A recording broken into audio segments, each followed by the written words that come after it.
shiver may have gone down every Democrat's spine yesterday when this report was released, and that's because for some, certainly those who worked on Hillary Clinton's campaign, it had echoes of 2016. Of course, in that election, one topic dominated the campaigns of both Donald Trump and Hillary Clinton.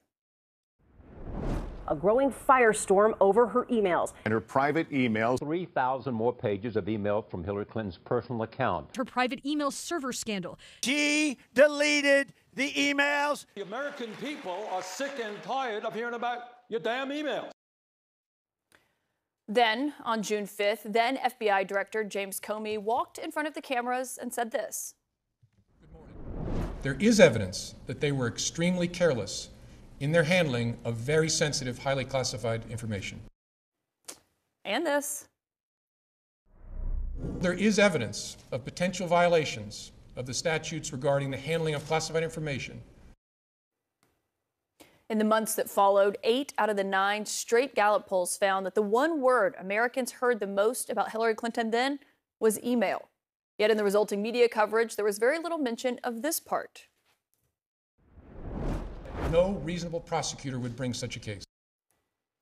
Fast forward to where we are now, as polls do show that 76% of Americans already say President Biden's age is a problem. It's a reality that Republicans are often happy to bring up. He's too old. Joe Biden is too old. And everyone's saying he's too old. That's where Special Counsel Hur and his report comes into the picture. With this report to Congress that describes the president, and I'm quoting the special counsel now, as an elderly man with a poor memory, and that Mr. Biden's memory also appeared to have significant limitations, the political reality remains that even the very first line of the report, which states, "We conclude that no criminal charges are warranted in this matter," does risk being overlooked. Proof of how many, the reminder of Comey gave some Democrats heart palpitations. Listen to the words of a senior advisor to Hillary Clinton, telling the New York Times, "The first text I got this morning was, 'Were you thoroughly triggered last night?'" It's a moment in time that my next guest knows just as well as about anybody. Here tonight is the former deputy director of the FBI who had a front row seat in 2016, Andrew McCabe. Thank you so much for being here. I mean, did you have Comey flashbacks as you were reading through Hur's report yesterday? Yeah, I did. I mean, there's some nauseating similarities to that situation from July 5th, 2016, and to what we saw in the report yesterday.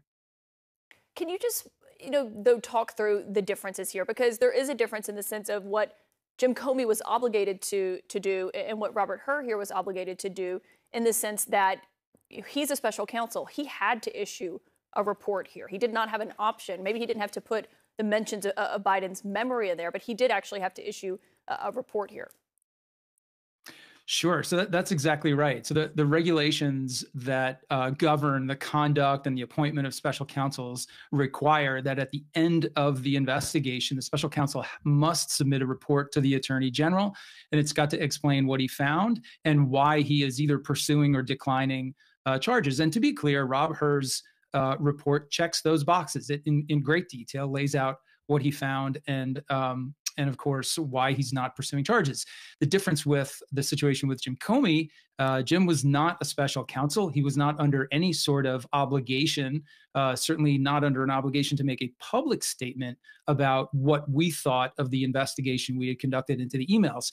Jim felt that it was important and necessary for the public to understand, for us to be transparent about what we found and what we thought about the case, because the case had been so public since its inception.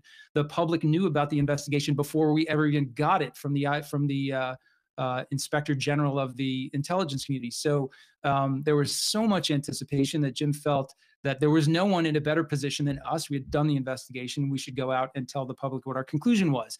And I think that was, those are questionable decisions. I think where we stepped far over the line and made a mistake was in Jim's rhetoric, clearly criticizing Hillary Clinton, but of course not recommending that she be charged. The use of those terms was very likely a violation of DOJ policy that says you don't say bad things about someone who you're not going to charge. So you think what Comey did as that day, you think he was wrong? I do. And that's not an easy thing for me to conclude, because I was worked very closely with Jim. I was on that team. I reviewed his remarks before he made them. But in retrospect, I think I should have worked harder to convince him not to use those terms and possibly not to make the statement at all. Nevertheless, it is what it is. Jim made the decision to go forward in the way he did. And I think that the effect of that statement, I mean, who's to say how great of an effect it had on the election? There's no question it was not positive for Secretary Clinton. And then, of course, the entire thing was accelerated with the decision in November to announce that we had reopened the case, which is a totally separate matter, but had massive consequences, I'm afraid. When you read in this special counsel's report those comments, not just the one, there were multiple about Biden's memory, did it stand out to you as going against or around what the protocol would be for a report like this? Yeah, Caitlin, it really does. I mean, it really felt like it was another instance of a very high profile investigator who was coming out with a conclusion that he likely knew would not be accepted or embraced by many people, and kind of attempting to kind of even out the scales. In other words, to play to the sort of the segment of the audience that was going to be frustrated by the fact that he concluded not to pursue charges.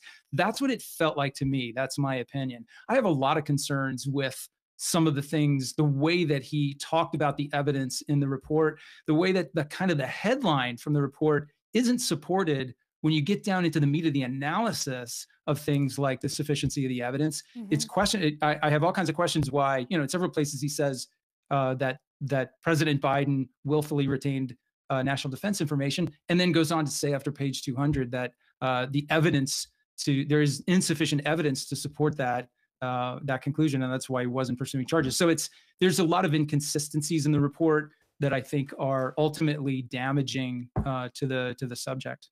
Yeah, he said at one point that if you were trying to really keep documents, you wouldn't necessarily put them in a box in your garage next to all kinds of trash or things you're throwing out. Andrew McCabe, obviously you're the perfect voice on this. Thank you so much for joining tonight.